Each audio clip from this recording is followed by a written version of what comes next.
Oh, did I tell you? I started listening to these guys. It's the Bearded Theologians. Did I tell you I listened to them? What? Yeah, they're United Methodist guys, and let me tell you something. They suck. They are not doing podcast gold. I mean, more power to them. I'm all in favor of fellow bearded gentlemen creating podcasts and all that sort of stuff, but we're close to copyright infringement here, man. So I don't know. We might have to send them a well worded letter, cease and desist. They might have to pay for a licensing franchise. I don't know. Dude, We'll have to check it out. They have to, or do we have to? No, they're gonna have to pay us. Totally agree. I mean, listen, preachers, theologians, like, yeah, come on, man. You're jumping in our Kool-Aid. Yeah, you're getting on our turf. Is what you're doing. Man, back off, man. Back off. Don't go creeping in on our turf. Creeping in? Nah, yeah, don't go creeping in. Yeah, man. I think they might be chasing waterfalls. Yeah, man. They shouldn't do that. Yeah, don't. They need to stick to the rivers and the lakes like they used that they're used to. Yeah. Too proud to beg.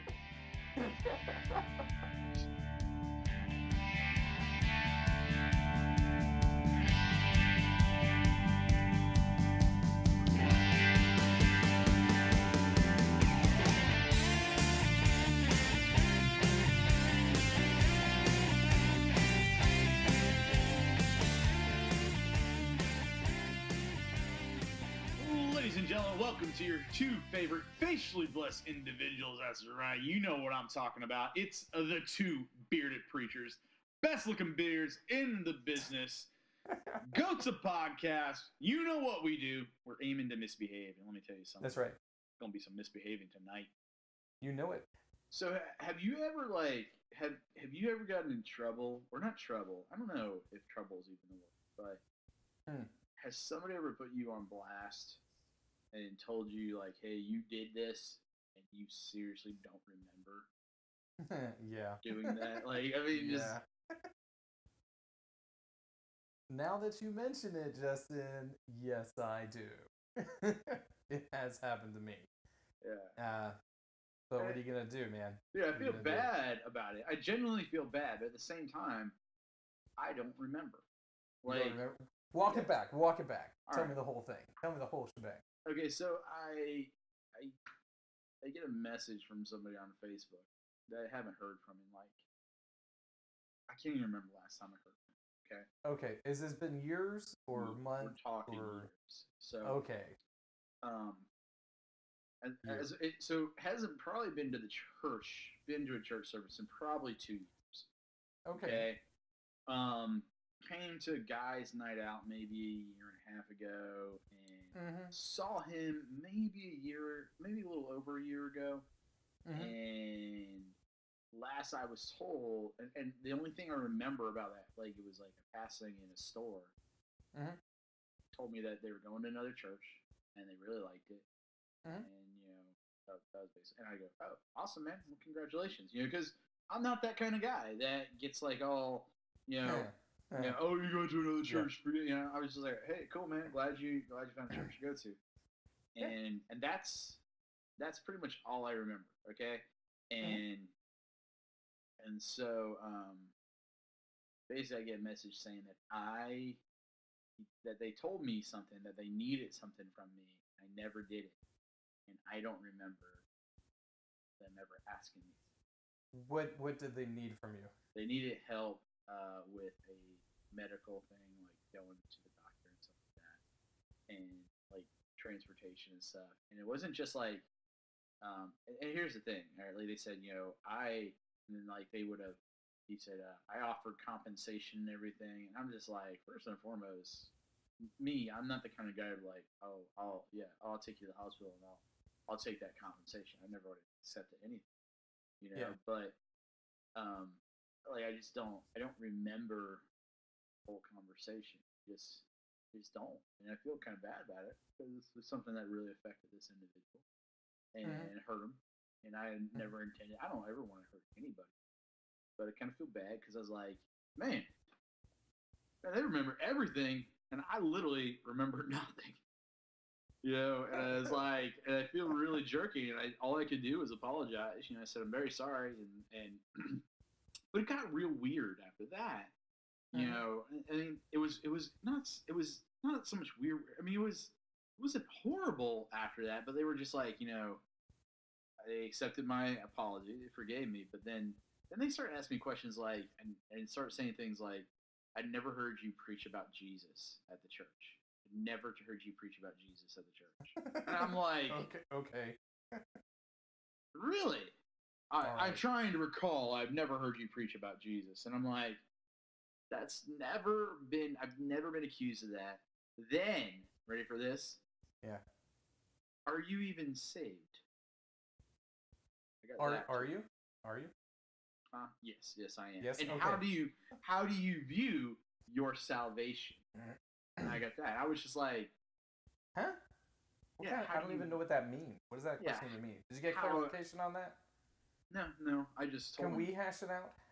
What does it mean? I said, how do you view your salvation? How do I view my salvation? I said, I am saved by the blood of Jesus Christ. Nothing that I have done, but everything that He has done. I've accepted Him as my Lord, and I've accepted that, and I've repented of my sins, entered in the waters of baptism. I said, it's all on His shoulders, not on mine. All I've done is accepted what He's done. And but it was one of those things. I was like, listen, and I think what he was trying to get at was I was a works-based Christian. And are you? No. Okay. It's not by works that anybody can boast. It's not by that at all. And I'm very, and I very much preach that too. And I'm just like sitting here going, and I said that, and literally the response was, "Oh, that was a really good answer." I'm like, I preach this all the time, like, I don't know, like, and the thing is, like, 2.5, 3 years ago, I was a different preacher than I am today. Like, we all change, we all grow, our style change. Yeah. And if you're not the same, then you're in trouble. Yeah. If you're not, then you're different. And maybe I the only thing I can think of is that I might be, I might have changed how I actually, communicate that. But I'm like, I've never been accused of not talking about Jesus in my sermons. Like, I've been accused of the opposite. Like, I've had people say, "Oh, whoa, let's not talk about Jesus too much in this sermon, Justin." And I'm like, "You're in church, bro. What do you think I'm going to talk about?" Who said that?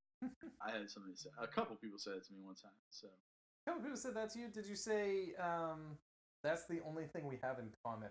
Yeah. I have nothing else in common with you than that. I literally said, I go, brother, you're in church. It is all about Jesus. You expect me to talk about something else? Like,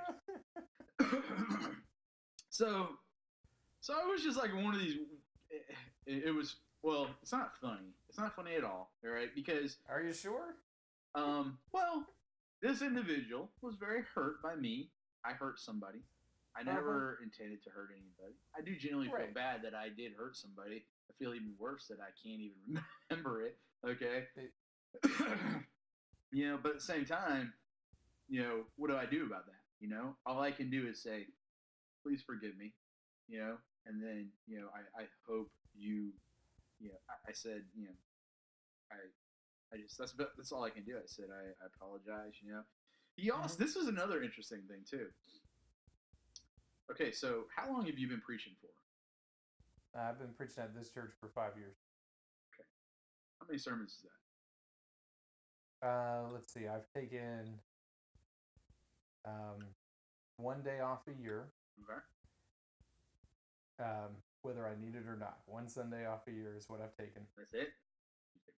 Okay, so that's 51 times 5. So that's 255 sermons. Okay. Plus whatever I did on Sunday night, and that's not 52 a year because we will take off Sunday nights every once in a while, but throw some in there, throw some additionals in there, probably another 250 on top of that, so probably 505 sermons, somewhere in that area. Okay. Yeah. In the amount of time that you've known me, okay, I've been the youth minister for 10, 11 years. I've been in ministry for, I've been as lead pastor for, I believe it's 8 years now. It's going on 8 years because I told Toby it is 8 years. And so that's a significant amount of sermons that I have preached. We're closing in on 20 years of ministry. Okay. Yeah, 20 years. All right. And when somebody says, "Hey, you remember that sermon you preached? No. And what you said in it?" And then get ready for this, ready to go. You know what you said. Do you sit there and go, "No, I don't." No, I don't. I apologize if I cannot recollect the one this sermon. This was a part of the same This is a part of the same conversation. You know what you said. You know what you said in that sermon. Well, what did you say? Well, I'm not going to go into details, but it doesn't generalize. It wasn't like I was sitting there going, did I say something against God's word? Did I say? Yes, you have. So just embrace that. It was no, I didn't. You have. You have messed up. Just accept it. I have too. Yeah. We have said but that's things not the point of this. That are inaccurate, that are wrong. Oh, of course. We have had error. We've done that. That wasn't the point. I had brought up I had used an illustration. Yeah. That he just didn't like. And that because I don't know how to even describe it without going into too many details, but it was just it was really kind of obscure. You remember this? I talked to you about it afterwards, and I'm sitting there going, 3-4 years ago. I'm sorry, I don't. Yeah. But seriously, what do you think about somebody who goes, "Remember that sermon you preached that one time?" Oh. You know what you said. And I'm like, no, I don't know what I said. Can you tell me what the contention was? It had to do generally. It had to do that I did not follow through with with the person that I am. How do you say? Saying that I am. I'm not following through with my Christian character. Here I am. So he said that you're a hypocrite. Yeah, pretty much. Not he used those words, but... Well, you are. Okay, so where are we going from here? Yes, you're a hypocrite. Oh. When you're standard perfection, buddy, guess what? Yeah. You ain't living up to it. I got called a liar, too. Are you? Well, yeah, I am, because... Okay, then, so what's the problem? No. There's no problem. I'm just sitting here going, man, I'm getting land blasted, and I'm and I don't remember any of it, Uh-huh. I mean, for the most part, I do my very best to be there for when anybody needs me, but here's the deal. I guess this person had asked me for something and hadn't been to our church in over a year. Mm-hmm. Okay. And was going to another church at this time. And I'm just kind of I don't remember this conversation at all. And it had to have been a conversation in passing because I don't have, I don't know, maybe I got an email that I deleted or I didn't see it or something, or maybe they said it to me in passing when they saw me one day. I don't know, but I just genuinely can't remember. And I'm sitting here going, gosh, it's really sad that, this was something that was so impactful on this individual. All right? Mm-hmm. I don't remember it. Well, obviously it wasn't very impactful on you. You're so mean, dude. That's not mean. Look, well, because it didn't change my life. For him, I had done something that, I didn't follow through with something I said I was going to do, and this really hurt him. And I'm I'll be honest, I genuinely do feel bad about that, but at the same time, I don't know what I did.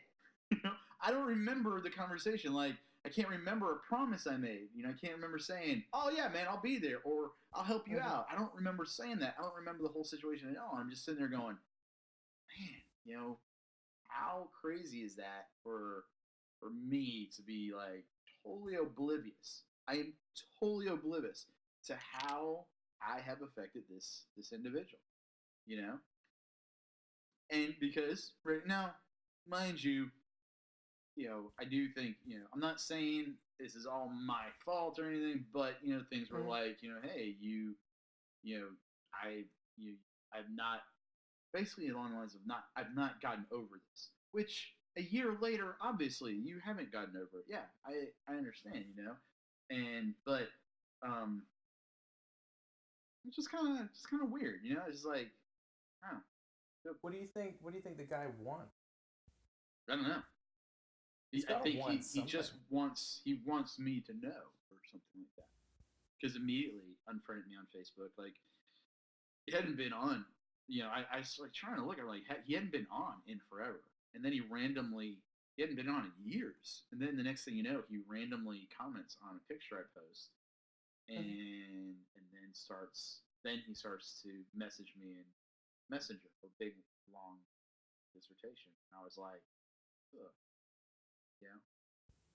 So, I mean, I'll be honest with you. Like, I'm not sitting here pining or not, but I just thought it would be an interesting discussion for us, because the fact that our actions have consequences and do affect people, and sometimes we don't even know it does. Well, sure, but that's everybody. Of course it is. Yeah. Of course it is. I mean, that's not special to us. That's every single person. No, but I mean, I'm going to put it this way.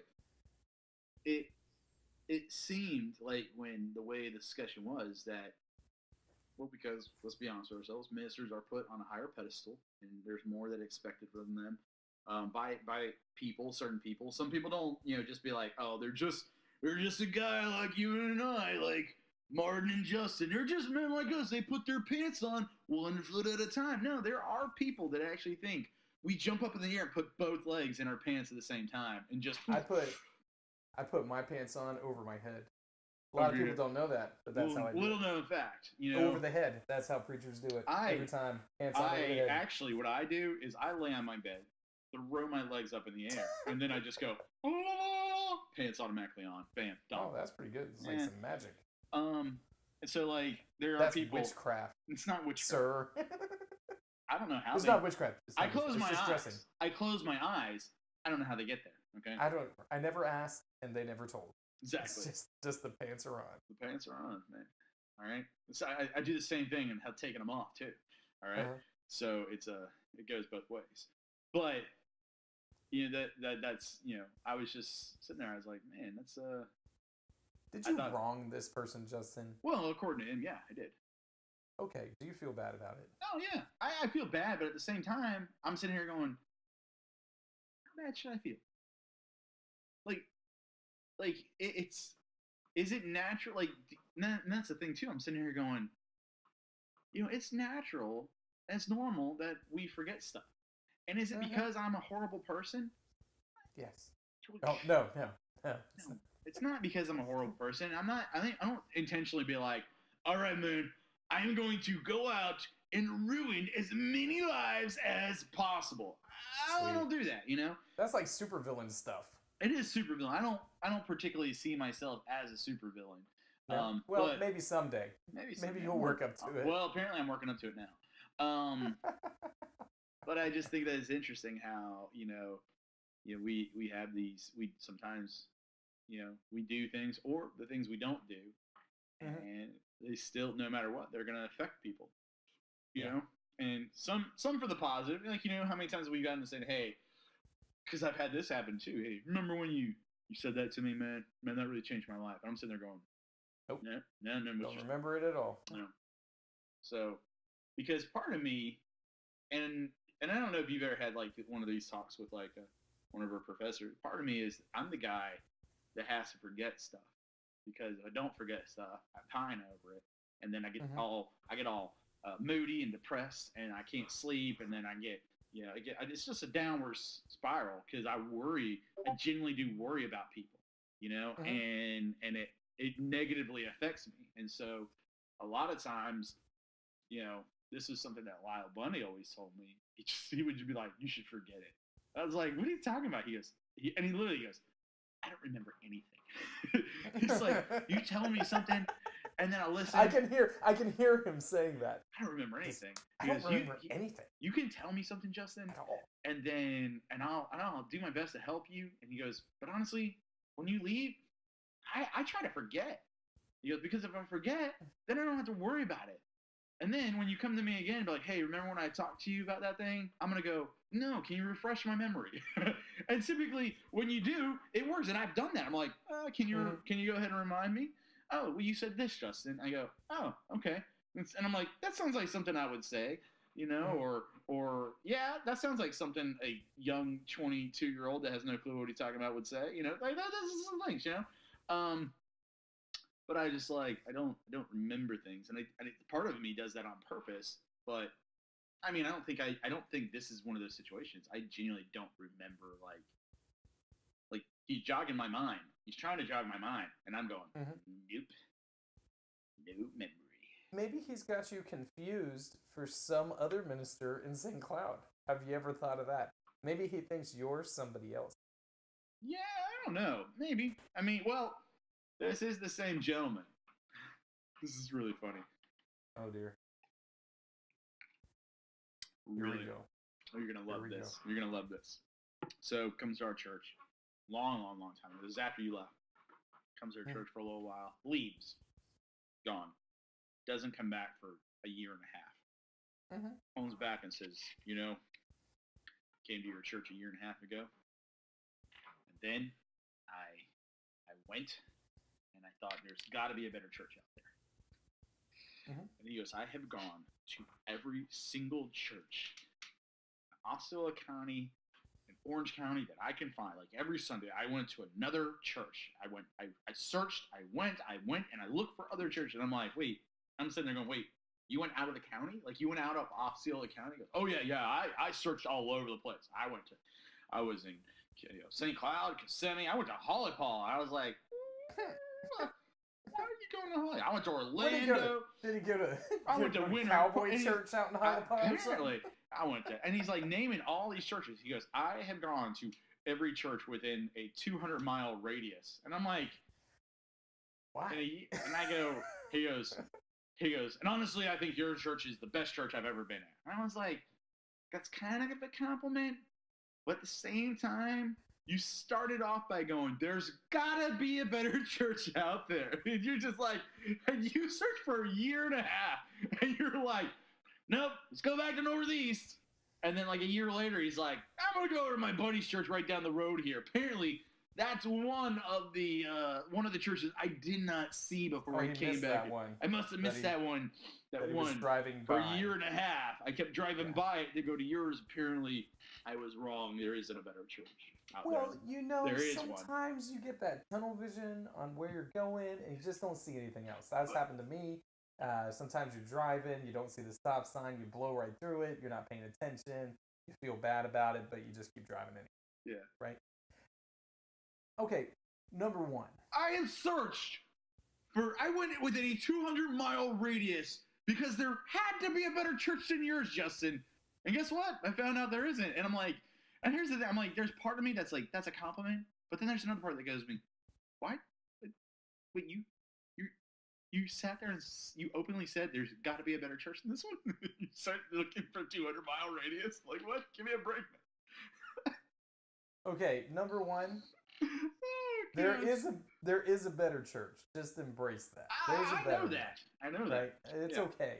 There's nothing wrong with saying that. There's a better church within a 200-mile radius of whatever church you happen to be at. Yeah. So there's that. Number two. What is the criteria? This is what I don't get about people hopping around from church to church. What do they expect the church to be? That they think, oh, there's a better one someplace else that I'm not going to. Like, if you have a theological difference, I understand that, right? Scotty Devastation is not going to go to your church. No. You guys have some theological differences that are going to prevent that from taking place. I don't even know who Scotty Devastation is. So. You don't even know this guy. But you guys are definitely not going to the same church. You got different theological beliefs. That's fine. Yeah. Okay. But even what are you looking for? Are you looking for the just right preacher? They don't exist. Are you like Goldilocks, looking for one that's not too big and not too small, one that's just right? It's not. I never heard that. That's awesome. It doesn't work that way. You just need to plant yourself in a place, provided that it's theologically sound and, for the most part, here's where I'll show all my cards, right? For the most part, Justin, any Protestant, the majority of Protestant churches that you sit down at are gonna be pretty okay, right? I have not come across many and that's me saying that you shouldn't be Catholic, right? Shouldn't be Catholic, probably shouldn't be Orthodox. You should probably be some sort of Protestant, and most of them are pretty okay, right? Yeah.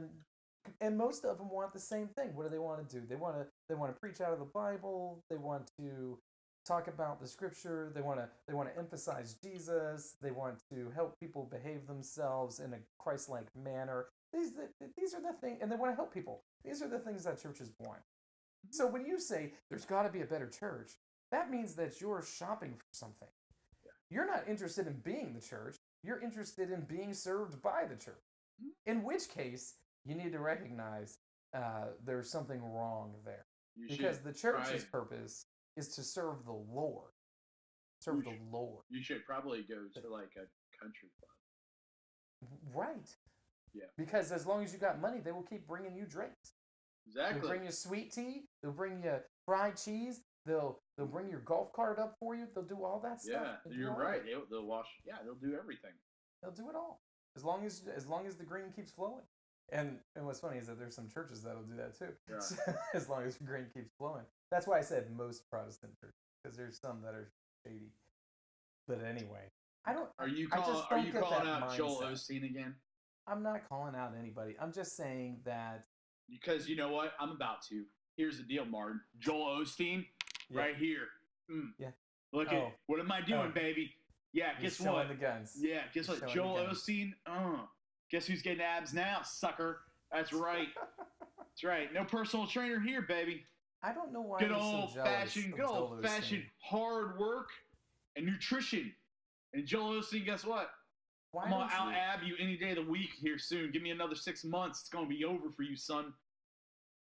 Then you're gonna set your eyes on Furtick. Not only, then I'm gonna get that muscle mass. Then I'm going after Furtick. All right. Listen, you and your chiseled good looks and your rock hard abs. Listen, I've got an ab now, and there's only a matter of time before I get more than one set. Okay.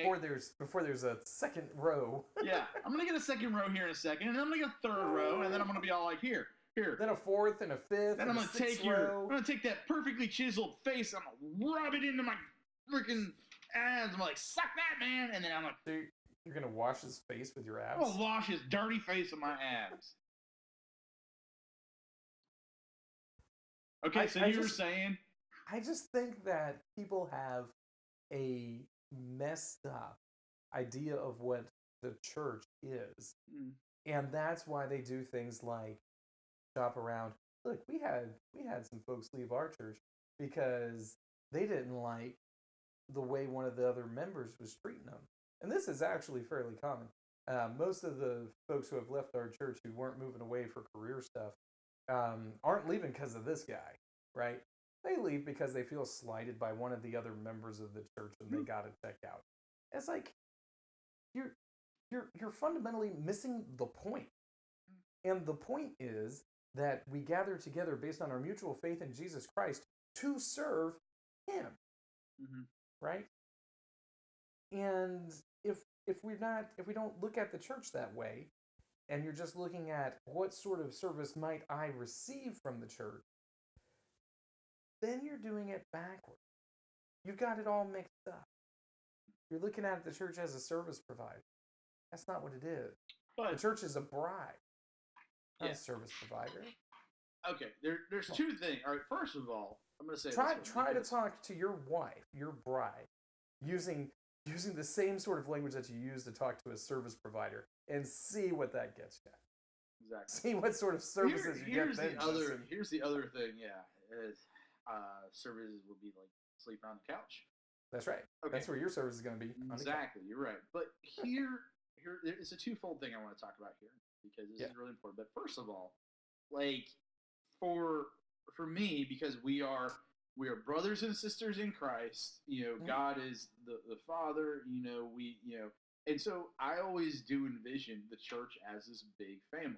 Okay, I envision that. I mean, because that's the picture that's painted throughout It's Scripture. one of the pictures of the church. Yeah, and so I do envision that, and I think here's the thing. This is one of those things where, like, how many times do you, like, there's times where, like, you don't really like your family. Like, man, they're kind of a jerk, and you know what? I don't really like them right now, and they're kind of being a jerk to me, or they're kind of saying things that I don't like, and then, but it's like, but here's the deal, like, you're not like, oh, we are no longer family anymore. Now, some people do go to that extreme where, like, I'm going to disown you now. There are some people that do that, but for the most part, we don't sit back. We're like, hey, you suck, I hate you, punch you in the, like, family members will get in fist fights, and then they'll be like, let's go crack open a cold one, all right? Yeah, all right, yeah, we're okay. Now right. they'll hug it out, and they'll still get together for Thanksgiving. You've been hanging out with my church members, haven't you? Yeah, I pretty much know I just described every family in America, pretty much. It's right. Like a very small where they just said, no, you're cut off forever. Well, I kind of feel like that should be kind of like the same picture of the church. Like, we're not always going to get along with each other, okay? We're not always going to like each other, okay? But the thing is, we're still a family, unified underneath Christ, And that's more important. Like, being family is more important than even your personal preferences at times.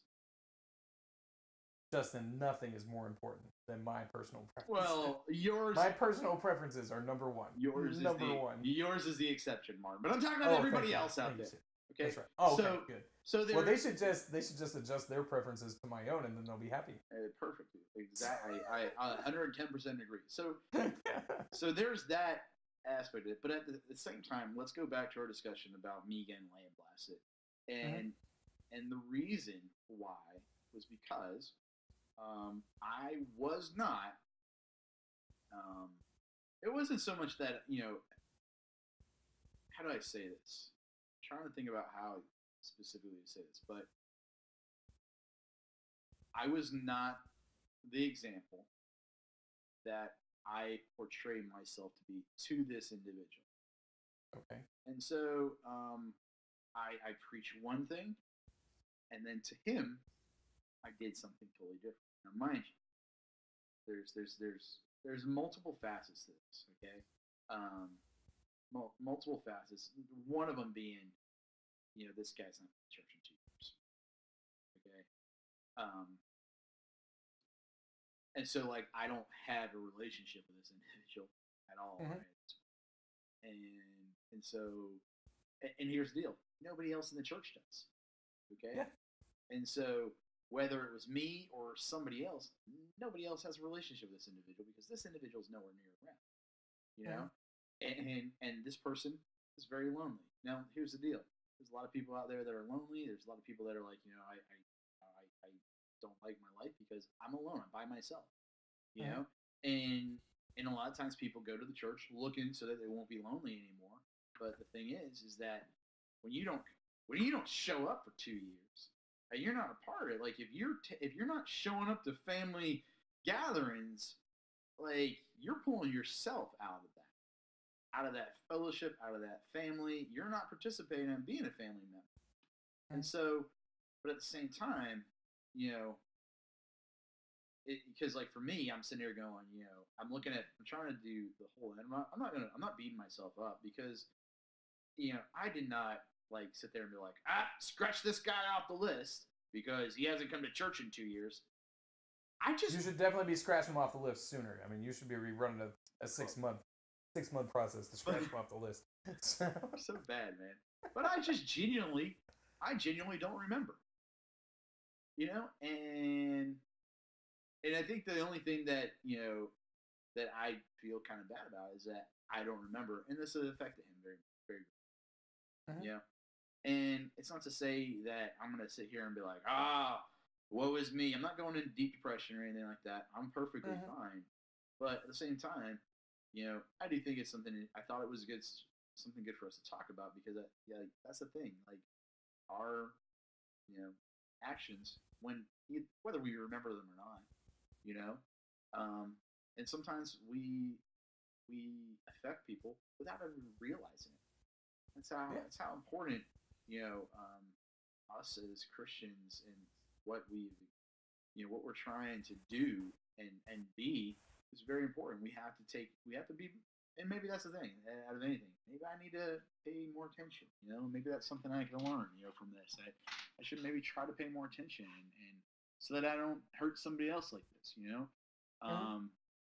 at the same time, I'm not gonna I can't believe I did this, I mean, I do a lot to help people, I'm not trying to say, I'm not trying to toot my horn, but I do go out of my way for people, when people ask me, if I can't do it, I'm trying to find somebody else to help, and our leadership steps up, and I can say within our church, I think from what I see is that we do that, we do take care of our own, but still there are people that, It sounds like this is weighing on you a little bit, Justin. Not a lot, just a little bit, not a lot. Just a little bit? Okay. Yeah. I'm not. It would weigh on me too. Yeah, it's I mean, because I take this is probably the downside of doing Christian ministry is that when somebody tells you how sorry you are, you usually take it to heart pretty, we take it to heart. Yeah. And it hurts. And some people are willing to do that to the preacher and say stuff to the preacher that they ain't willing to say to nobody else. Well, right? Typically they do it. They don't do it to your face. They'll do it, behind a screen. Yeah.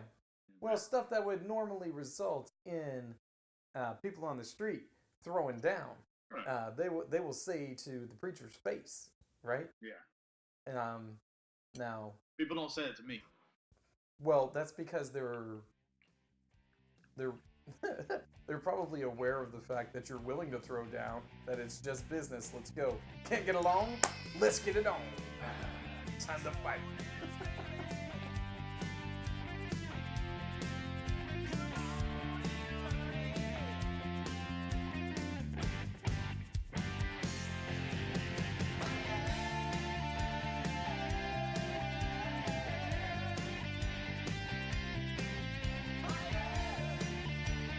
How would you like to participate in the Two Bearded Preachers podcast?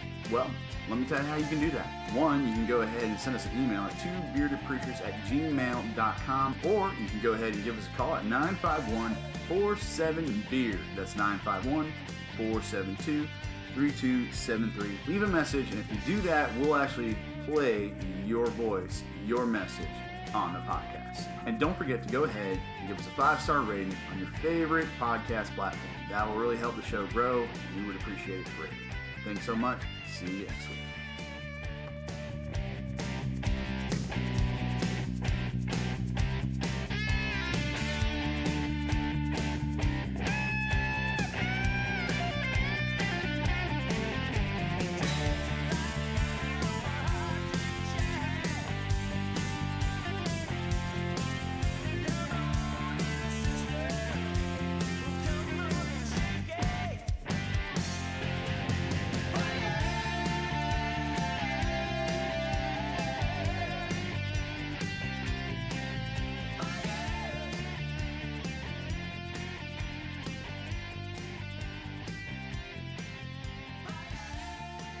I didn't apologize, and I go, Lizzie, you're gonna love this. I go, Did you tell them sequel's coming out 2019? I did not say that at all, because No? it's not. Okay. It's not.